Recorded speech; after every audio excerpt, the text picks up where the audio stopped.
So my overall read is that the 2026 federal budget is a domestic economic reform budget, really shaped by fiscal constraint, and that context really does matter in this current environment.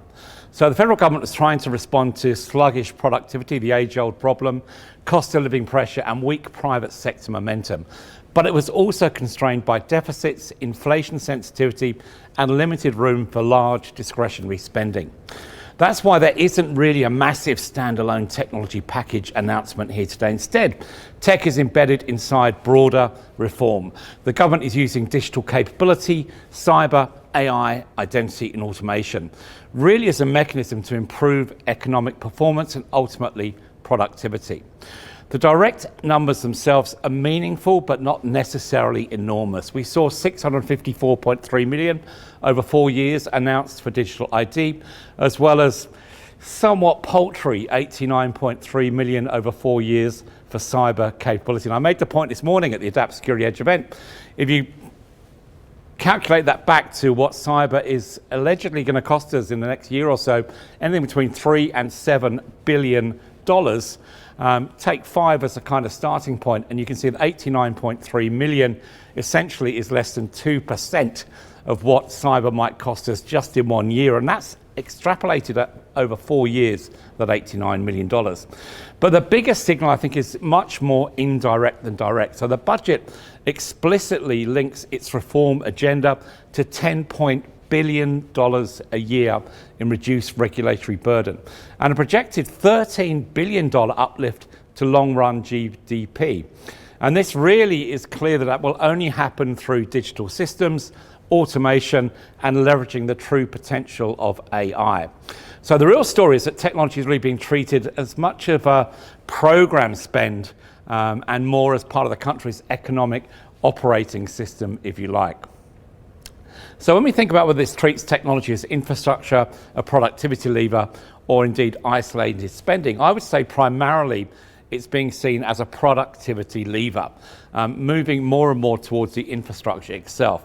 So the digital IT investment is particularly important because it creates, if you like, a national trust layer for digital transactions across Australia.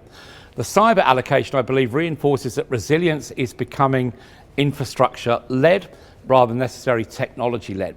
But the larger story, I think, is that the government is relying on digital systems to improve service delivery, reduce compliance overhead, and ultimately lift productivity for the nation. So that means technology is now part of economic policy, not just agency, modernisation, and indeed transformation. So let's think about where the biggest gaps are between ambition and delivery. That's always the big challenge. Can we actually deliver on the ambition and execute effectively? So the policy intent, I think, is pretty clear when you read through the budget papers themselves, but Australia still has a delivery challenge, and that's not unique to government. It's the same situation within organisations as well. So the budget funds systems, but it's lighter on some of the kind of key areas critical to that: digital skills, AI capability, data maturity, legacy replacement, and indeed delivery capacity within agencies themselves. And ultimately, I believe that's where the reform itself succeeds or stalls. It's one thing to fund technology and fund tech initiative. It's another to have enough capability to deliver measurable and meaningful value out of those investments in general. So which measures matter the most as far as I'm concerned? So I think the biggest are not necessarily the headline message. The two direct numbers I think are important. As I mentioned, 654 million for digital ID and 89 million for cyber over the next 3 to 4 years. But the larger strategic signal, I believe, is the productivity reform. And we heard at the World Economic Forum a few months ago that productivity was the #1 focus for governments around the world. And the government's own numbers, 10.2 billion in annual compliance reduction and $13 billion in long-run GDP, tell us that they really expect, or really hope in many ways, that digital systems will actually carry a large part of that productivity burden. So that means technology leaders within the Australian marketplace should expect increased pressure to prove AI-driven efficiency, automation outcomes, service improvement, resilience, and ultimately operating cost reduction. For vendors, for tech providers within the local market, I think this means the market shifts away from selling digital transformation in abstract terms. We've kind of done to death that focus on digital transformation and getting much more back to the fundamentals of how we can drive digital efficiency. So vendors themselves need to sell measurable efficiency, faster service delivery, trust and security, and automation return on investment. And at the end of the day, when we look across the whole budget, does it do enough to improve execution capability? None of this will work if we don't execute effectively. The infrastructure side clearly is improving, but capability is still really not where it needs to be. And I did a recent roundtable actually in Canberra with about 50 technology leaders, and it was clear that there's a multitude of camps in terms of how we should be focusing on technologies such as AI into the future. No one had a single response as to what governance should look like as well. So there's a lot of work to be done to improve that overall capability and literacy. And the gaps remain. We have a dearth of talent in advanced digital talent. Data capability is not where it needs to be.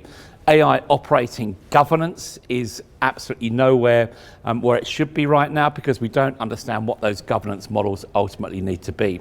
Integration capability. I was talking to a very senior executive probably about literally 2 days ago, and what he was saying to me was that one of the biggest challenges we see right now within government and indeed within organisations themselves is that we're not leveraging collectively within these environments across departments to get the true potential and benefit from the investments we're making. That's why I call it integration capability.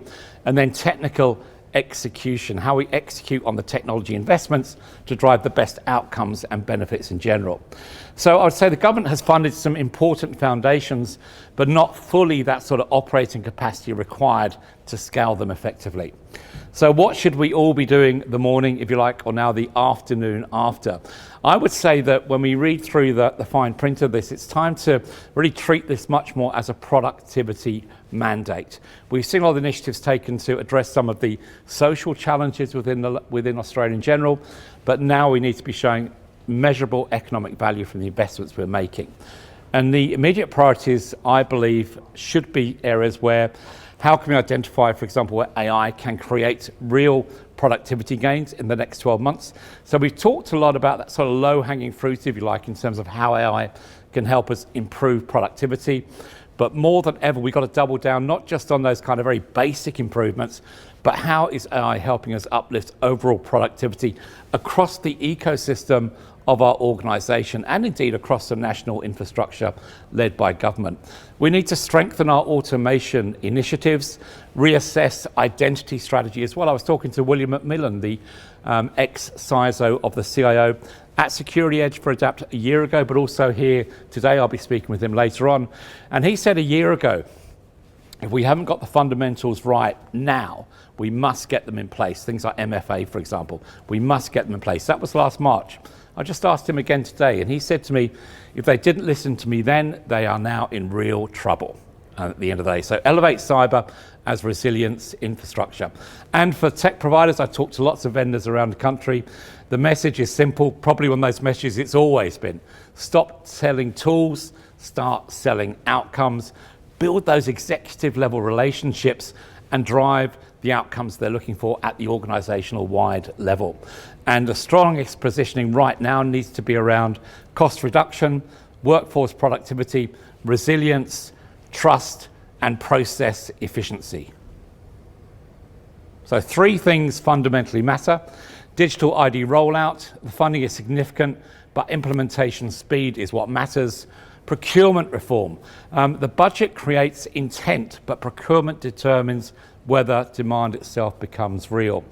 And as government scales AI internally, we've moved beyond a lot of the perceptions and mindsets related to robodebt, for example. Regulatory expectations will tighten across all sectors. So was it transformational? Not fully, but more substantial than it first appeared. The reason is it also included real housing reform, finally.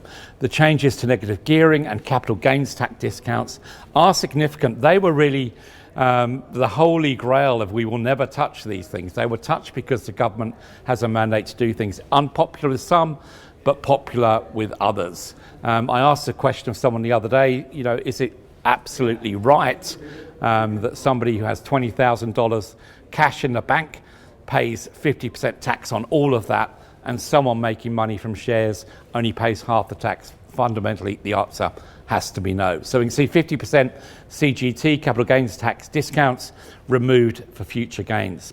And this really does start to change capital allocation and nudges investment into new housing supply. So overall, not really a radical reset, but definitely more structural than cosmetic.